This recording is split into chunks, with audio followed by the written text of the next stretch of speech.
मंजिल उन्हें नहीं मिलती जिनके ख्वाब बड़े होते हैं।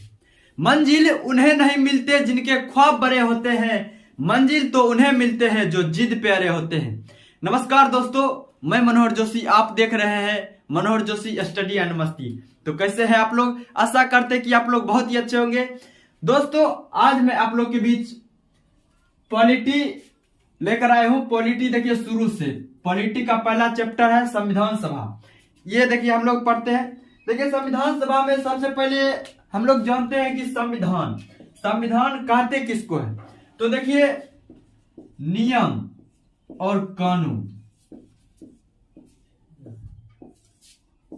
नियम और कानून का ऐसा संग्रह जिससे किसी देश के शासन व्यवस्था को चलाया जाए, उसे ही संविधान कहते हैं। संविधान देखिए दो प्रकार के होता है। एक होता है लिखित संविधान और दूसरा होता है अलिखित संविधान।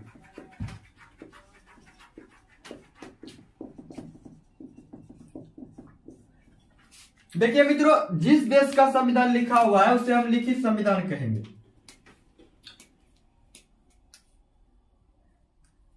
देखिए, जैसे भारत और अमेरिका का जो है वो लिखित संविधान है, और स्विट्जरलैंड और ब्रिटेन का जो है वो अलिखित संविधान है। देखिए मित्रों, विश्व का सबसे पहला लिखित संविधान, विश्व का सबसे पहला लिखित संविधान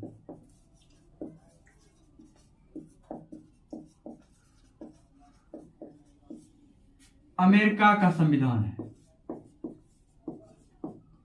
जो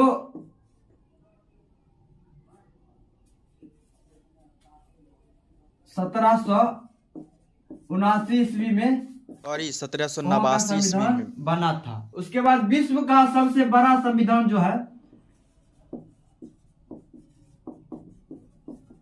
सबसे बड़ा संविधान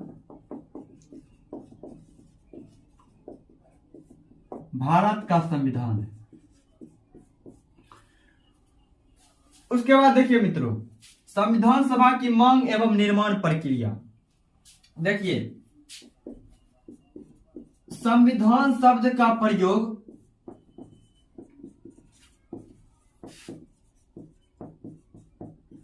सर्वप्रथम बाल गंगाधर तिलक के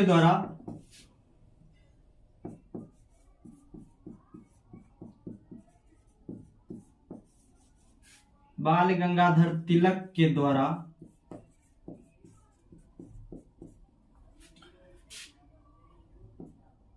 स्वराज विधेयक में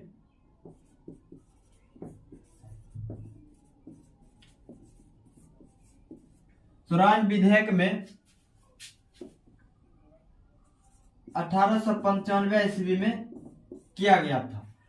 संविधान शब्द का प्रयोग सर्वप्रथम स्वराज विधेयक में बाल गंगाधर तिलक के द्वारा 1895 ईस्वी में किया गया। उसके बाद देखिए मित्रों, 1922 ईस्वी में महात्मा गांधी अपने यंग इंडिया पत्रिका 1922 ईस्वी में महात्मा गांधी अपने यंग इंडिया पत्रिका के माध्यम से विचार प्रकट करते हुए कहे कि भारत का भी एक अपना संविधान होना चाहिए। उसके बाद 1934 ईस्वी में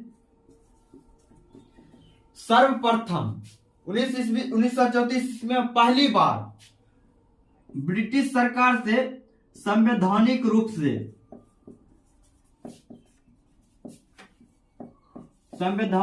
से संविधान सभा की मांग, संविधान की मांग एम.एन. राय के द्वारा किया गया। एम.एन. राय जो थे, ये वामपंथी के प्रखर नेता थे। इनका संबंध स्वराज पार्टी से था।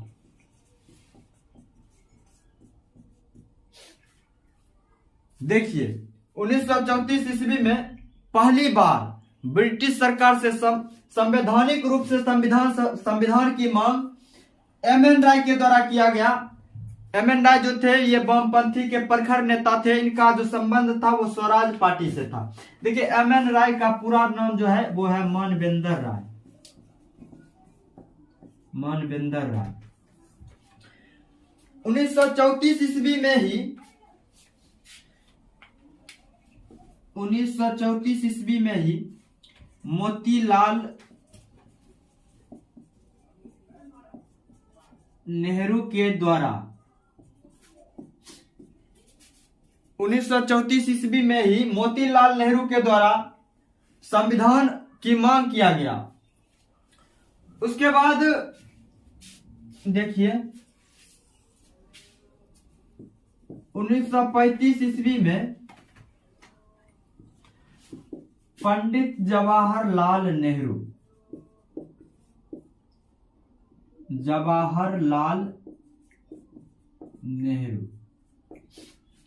1935 ईस्वी में पंडित जवाहरलाल नेहरू के द्वारा संविधान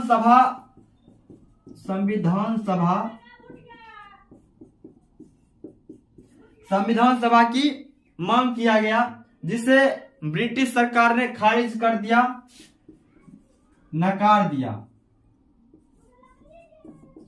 खारिज कर दिया और नकार दिया।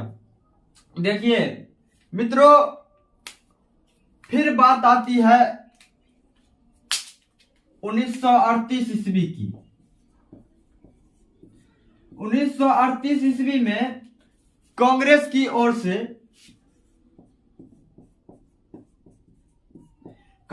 ओर से पंडित जवाहरलाल नेहरू घोषणा किए। देखिए मांग नहीं कर रहे हैं, घोषणा कर रहे हैं। 1938 ईस्वी में कांग्रेस की ओर से पंडित जवाहरलाल नेहरू घोषणा किए कि स्वतंत्र भारत का संविधान वयस्क मताधिकारों के आधार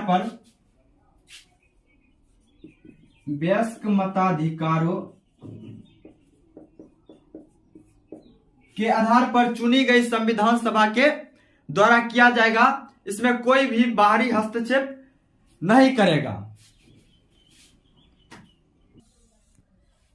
8 अगस्त 1940 को ब्रिटिश सरकार के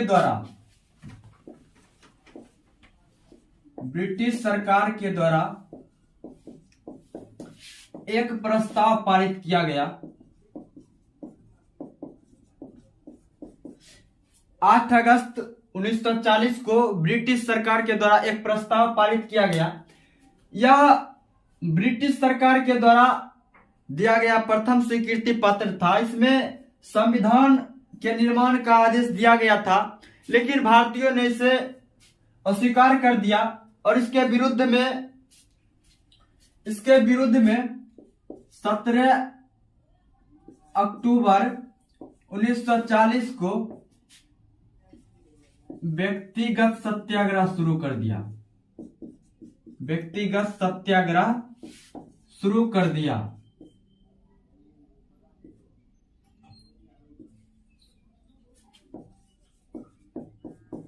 जिसके प्रथम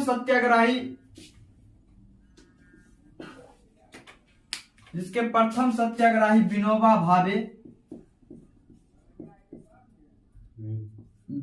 भावे और दूसरा जो सत्याग्रही वो पंडित जवाहरलाल नेहरू।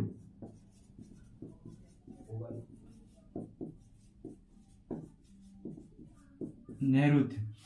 देखिए मित्रों, 8 अगस्त 1940 को ब्रिटिश सरकार के द्वारा एक प्रस्ताव पारित किया गया। यह ब्रिटिश सरकार के द्वारा दिया गया प्रथम स्वीकृति पत्र था। इसमें संविधान निर्माण का आदेश दिया गया था, लेकिन भारतीयों ने इस प्रस्ताव को अस्वीकार करते हुए इसके विरोध में 17 अक्टूबर 1940 को व्यक्तिगत सत्याग्रह शुरू किया, जिसके प्रथम सत्याग्रही विनोबा भावे और दूसरा सत्याग्रही पंडित जवाहरलाल नेहरू थे। उसके बाद 1942 ईस्वी में क्रिप्स मिशन भारत आया। देखिए इस प्रस्ताव में भी भारतीय संविधान का आदेश दिया गया था। 1942 ईस्वी में क्रिप्स मिशन भारत आया। इस प्रस्ताव में भी संविधान निर्माण का आदेश दिया गया था, लेकिन भारतीयों ने इसे भी अस्वीकार कर दिया और 8 अगस्त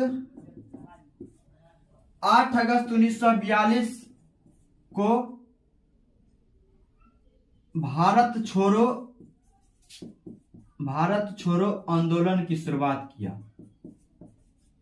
भारत छोड़ो आंदोलन की शुरुआत किया। देखिए, इस आंदोलन को अगस्त क्रांति भी कहा जाता है।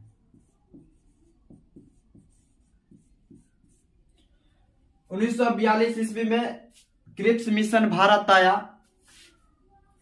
इस प्रस्ताव में भी संविधान के निर्माण का आदेश दिया गया था, लेकिन भारतीयों ने इसे अस्वीकार कर दिया और इसके विरोध में 8 अगस्त 1942 को भारत छोड़ो आंदोलन की शुरुआत किया और इस आंदोलन को अगस्त क्रांति भी कहा जाता है। अब देखिए, दूसरा विश्व युद्ध समाप्ति के बाद 24 अक्टूबर 1945 को यूएनओ यानी यूनाइटेड नेशन ऑर्गेनाइजेशन यानी संयुक्त राष्ट्र संघ का गठन किया गया। इसका जो मुख्यालय है न्यूयॉर्क में है। संयुक्त राष्ट्र संघ का जो मुख्यालय है वो न्यूयॉर्क में है। देखिए, संयुक्त राष्ट्र संघ ने ब्रिटेन पर दबाव डाला और बोला कि जितने भी देश को गुलाम बनाए हो सबको जल्द से जल्द आत्मनिर्भर कर उसे स्वतंत्र कर दो।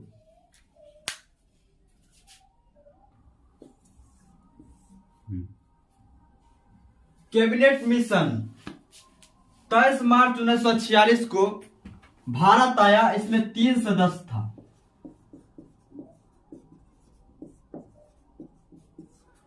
देखिए, एक थे लॉर्ड पेंथिंग लॉरेंस, ये भारतीय सचिव थे। दूसरा थे सर स्टीफोर्ड क्रिप्स, ये भारतीय व्यापार मंडल के अध्यक्ष थे।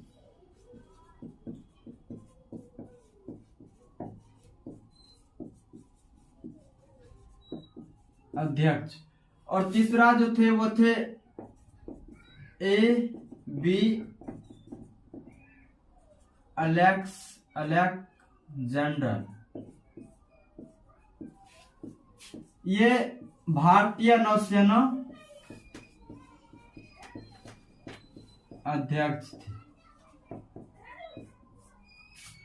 देखिए मित्रों, कैबिनेट मिशन 23 मार्च 1946 को भारत आया। इसमें 3 सदस्य थे। एक थे लॉर्ड पेंथिंग लॉरेंस, ये भारतीय सचिव थे, और सर स्टीफोर्ड क्रिप्स, ये भारतीय व्यापार मंडल के अध्यक्ष थे।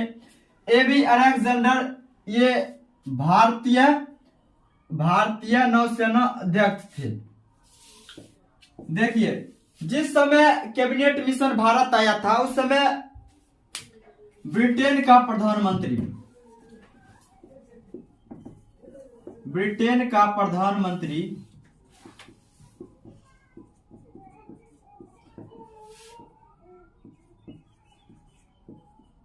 क्लेमेंट एटली थी। भारत का वायसराय भारत का वायसराय लॉर्ड बेवेल था और कांग्रेस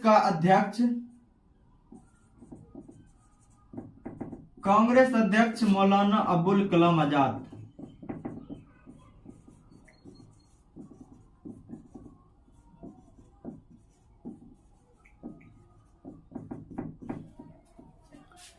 देखिए मित्रों, जिस समय कैबिनेट मिशन भारत आया था उस समय ब्रिटेन की प्रधानमंत्री क्लेमेंट एटली थी, भारत का वायसराय लॉर्ड बेवेल था और कांग्रेस का अध्यक्ष मौलाना अबुल कलाम आजाद था। देखिए, संविधान सभा का गठन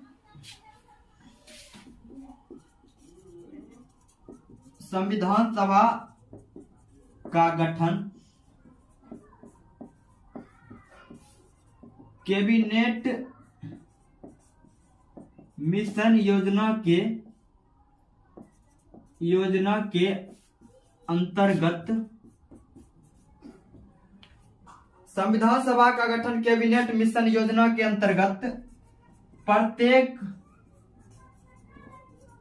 विधान सभा, देखिए, संविधान सभा का गठन कैबिनेट मिशन योजना के अंतर्गत प्रत्येक विधानसभाओं के द्वारा अप्रत्यक्ष रूप से प्रत्येक 10 लाख जनसंख्या पर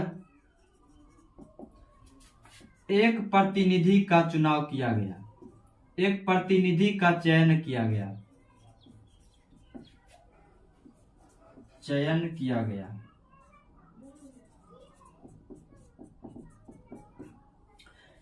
देखिए मित्रों, संविधान सभा का गठन कैबिनेट मिशन योजना के अंतर्गत प्रत्येक विधानसभाओं के द्वारा अप्रत्यक्ष रूप से प्रत्येक 10 लाख जनसंख्या पर एक प्रतिनिधि का चयन किया गया। देखिए, अप्रत्यक्ष होता है जिसमें जनता भाग नहीं लेता है, अप्रत्यक्ष चुनाव में उसमें जनता के द्वारा चुना गया प्रतिनिधि भाग लेता है, जैसे एमएलए हो गया ये सब। और अप्रत्यक्ष रूप से जो चुनाव होता है उसमें जनता डायरेक्ट भाग लेता है। देखिए, संविधान सभा का चुनाव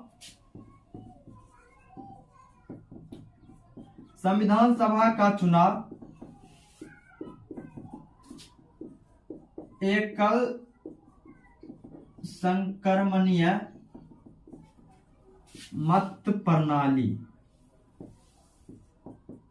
प्रणाली के तहत जुलाई 1946 में संपन्न हुआ। संविधान सभा का चुनाव एकल संक्रमणीय मत प्रणाली के द्वारा जुलाई 1946 में संपन्न हुआ।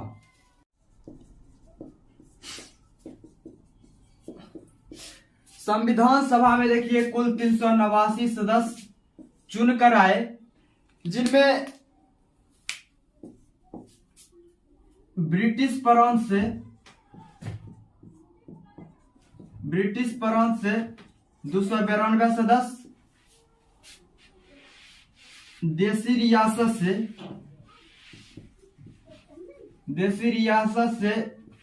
93 सदस्य और कमिश्नरी से 4 सदस्य थे। देखिए, ब्रिटिश प्रांत जिस पर अंग्रेजों का शासन था, देसी रियासत जिस पर पहले राजा महाराजों का शासन था, और कमिश्नरी जहां से रखकर इस ब्रिटिश प्रांत पर अंग्रेज शासन कर रहा था। देखिए, कमिश्नरी में ए बी सी डी, देखिए, ए से अजमेर, बी से बलूचिस्तान, सी से कुर्ग, डी से दिल्ली। इन 4 जगहों से इस पूरे ब्रिटिश प्रांत पर अंग्रेज शासन कर रहा था। देखिए, ब्रिटिश प्रांत 292 इधर और 4 इधर, कुल ब्रिटिश प्रांत 296। कुल ब्रिटिश प्रांत 296 में देखिए 208 जो था वो कांग्रेस और 208 कांग्रेस के सदस्य थे, 73 मुस्लिम लीग और अन्य 15 था। देखिए संविधान सभा में कुल 15 महिला थी, कुल 15 महिलाएं थी, जिसमें कुछ प्रमुख महिला सरोजिनी नायडू, राजकुमारी अमृता कौर, सुचेता कृपलानी,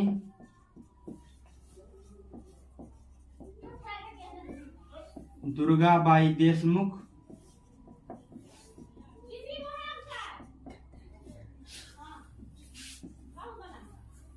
ये सब प्रमुख महिलाएं थी। उसके बाद देखिए संविधान सभा में अनुसूचित जाति से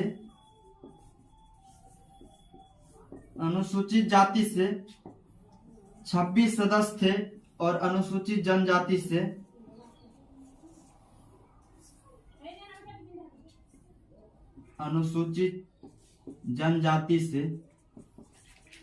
33 सदस्य थे। और संविधान सभा में मुस्लिम सदस्य